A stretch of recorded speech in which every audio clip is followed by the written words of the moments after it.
আমাদের ক্ষেত্রে ছাত্র শিবির সমন্বয় হইতে কোনো সমস্যা নেই, ছাত্র শিবির আন্দোলন লিড দিবে কোনো সমস্যা নাই, জীবন দিবে কোনো সমস্যা নাই, এই দেশকে হাজারো অর্জন করে দিবে কোনো সমস্যা নাই। সমস্যা হলো যখন ছাত্র শিবির পরিচয়টা দিবে, এটা হলো এই রাষ্ট্রের সমস্যা। আর আল্লাহ রাসূলের যুগে সমস্যাটা ছিল আল্লাহ রাসূল ব্যক্তি হিসেবে অসাধারণ, কিন্তু ইসলাম কবুল করবে না। তো ইসলামই তো ওনাকে ব্যক্তি হিসেবে অসাধারণ হিসেবে তৈরি করেছেন। আজকে আপনি ছাত্র শিবিরের সাথে সঙ্গতি রেখে যে বিষয়গুলোকে বলতেছেন, সেটা তো ছাত্র শিবির করার কারণে, ইসলামের সাথে সঙ্গতি হওয়ার কারণে তার ভিতরে এই কোয়ালিটি তৈরি হয়েছে। তাহলে আপনি কোয়ালিটিকে মানেন, কিন্তু যার কারণে কোয়ালিটি তৈরি হয় তাকে মানতে পারেন না, এটাকে ডাবল স্ট্যান্ডার্ড বলে। আলহামদুলিল্লাহ, বাংলাদেশের একটা প্রেক্ষাপটে একটা সময় মানুষ মুখ বুঝে শুধু সহ্য করত, বোবা কান্না দিয়ে তারা সেখানে স্তব্ধ হয়ে যেত। কিন্তু এখন আলহামদুলিল্লাহ মানুষ বলতে পারে, যেই ভুল করে তিনি যত বড়ই হোক, যত বড় আর কি 15 বছর হাসিনার চেয়ে বড় তো কেউ ছিল না। না, হাসিনাকে যে পরিমাণ স্ল্যাং ইউজ করে এই প্রজন্ম লাল কার্ড দেখাইছে, তার চেয়ে আর বড় পেসিস্ট কি হবে, বা তার চেয়ে আর বড় স্বৈরাচার বাংলাদেশে কি হবে? সেজন্য ডোন্ট কেয়ার। ওকে, এখন আসেন ফ্যাসিবাদের ক্ষমা নিয়ে যে নতুন করে কিছু তর্ক বিতর্ক চলছে। তো ক্ষমা তো তাকেই করা হয় যে ক্ষমা চায়, ভুল স্বীকার করে, নাকি? এখন আপনি যখন একটা পাপ কাজ করলেন, আল্লাহ তাআলা আপনাকে অটো ক্ষমা করে দেন, নাকি আল্লাহর কাছে গিয়ে তাওবা করেন, ইস্তেগফার পড়েন, এরপরে কান্নাকাটি করে আল্লাহ তুমি আমাকে মাফ করে দাও, তখনই তো ক্ষমা করা হয়। আবার ইন দ্য সেম ওয়েতে কোনো ব্যক্তি যদি আপনার সাথে অপরাধ করে, অপরাধ করার পরে সে বলছে যা করছি করছি, পারলে আরো করবো, তখন আমি ঠিক আছে মাফ করে দিলাম, বিষয়টা কি এমন ঘটে?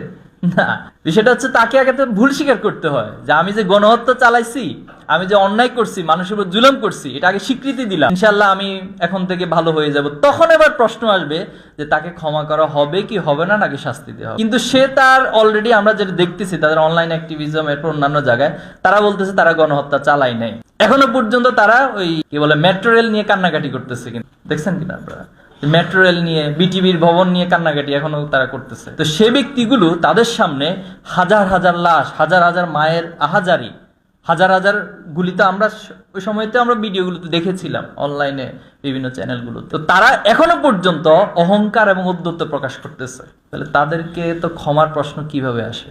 This is big question. সেজন্য তারা আগে ভুল স্বীকার করে ক্ষমা চাইতে হবে, এরপরে যারা ভিকটিমস হয়েছে, যারা তাদের সন্তান হারিয়েছে, যারা তাদের ভাই হারিয়েছে, বোন হারিয়েছে, তারা সিদ্ধান্ত নিবে যে তাদেরকে ক্ষমা করা হবে কি হবে না। এটাই তো আল্লাহ রাসূলের নিয়ম, এটাই তো নীতিমালা। এবং পুলিশকে আমরা বলতে শুনেছি যে একটাকে মারি একটা মরে, বাকিটি যায় না। বাকিটি কেন যায় না? কোন সে প্রেরণা? সে জিহাদের তামান্না, শাহাদাতের তামান্না, শুহাদা আলান নাস, যেটা আল্লাহ তাআলা শিখিয়েছেন, যেটা আল্লাহ রাসূলুল্লাহ সাল্লাল্লাহু আলাইহি ওয়াসাল্লাম সাহাবীদের মধ্যে উজ্জীবিত করেছেন, সেটা সংখ্যায় যাই হোক।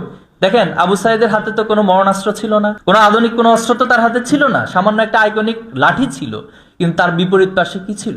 আধুনিক আগ্নেয়াস্ত্র ছিল, এবং সেটা দিয়ে তাকে গুলি করে হত্যা করা হয়েছে। তো সে জায়গাতে আল্লাহ রাসূলের সাহাবায়ে আজমাইনরাও, তার বিপরীত পক্ষে কাফেররা ওই সময়কার সবচেয়ে আধুনিক অস্ত্র ব্যবহার করত, কিন্তু আল্লাহ রাসূলুল্লাহ সাল্লাল্লাহু আলাইহি ওয়াসাল্লাম সাহাবীদের ভিতরে ইমানের, শাহাদাতের সে তামান্নার কারণে তারা সে সমাজকে তাদের ত্যাগের মধ্য দিয়ে, তাদের জীবন দেওয়ার মধ্য দিয়ে, শাহাদাতের মধ্য দিয়ে, রক্তের মধ্য দিয়ে সোনালী সমাজে রূপান্তর করেছে।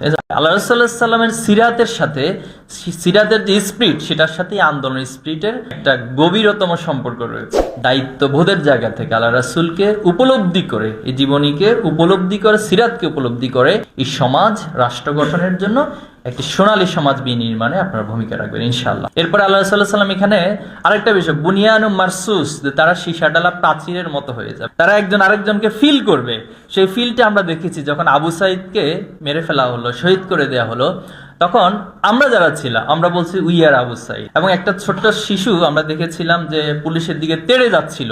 তো তেড়ে যাওয়ার পরে তাকে জিজ্ঞেস করা হলো যে তুমি পুলিশের দিকে এদিকে তেড়ে যাচ্ছ কেন? সে বললো যে সে আমার ভাই আবু সাঈদকে হত্যা করছে, আমি দেখছি ভিডিওতে, এজন্য আমি তার দিকে তেড়ে যাচ্ছি। তাহলে সে ছোট্ট শিশু আবু সাঈদের বাড়ি কিন্তু রংপুর ছিল না, আবু সাঈদের এলাকার আশেপাশে ছিল না। তাহলে সে ছোট্ট শিশুটাকে কোন অনুভূতিটা তৈরি করে দিল যে তুমি আবু সাঈদ? আবু সাঈদের সে প্রেরণা তৈরি করে দিল। ঠিক একই প্রেরণাটা আল্লাহ রাসূলুল্লাহ সাল্লাল্লাহু আলাইহি ওয়াসাল্লাম সাহাবা আজমাইনদের মধ্যে করেছেন, যারা আল্লাহ রাসূলের প্রতি ঈমান এনেছিলেন, তাদের মধ্যে এই প্রেরণা, এই ভালোবাসা তৈরি করে দিয়েছিলেন। এরপরে ময়দানে আমরা দেখেছি যে একজন আরেকজনকে প্রায়োরিটি দেওয়া। কেউ একজন আহত হয়ে গেছেন, তাকে যখন হসপিটালে নিয়ে যাওয়া হচ্ছে, তাকে মানে সেবা দেওয়ার জন্য আরেকজন ধরে নিয়ে যাচ্ছিল, তখন তারা বলতেছিল যে ভাই আপনারা আগান, আমাকে নিয়ে টেনশন করতে হবে না, আমাকে নিয়ে চিন্তা করতে হবে না, বরং আপনারা ময়দানে টিকে থাকেন এই ময়দানে টিকে থাকতে পারলে এই আন্দোলন সফল হবে। তাহলে সেম মেসেজগুলো তো আল্লাহ রাসূলের সাহাবে আজমিনদের মধ্যে আমরা দেখি। যখন সবাই আহত অবস্থায় একদম পানি নিয়ে আসলো সেবা দেওয়ার জন্য, তখন সে বললো যে আমাকে দিতে হবে না, আমার অমুক ভাইয়ের কাছে পানিটা নিয়ে যান,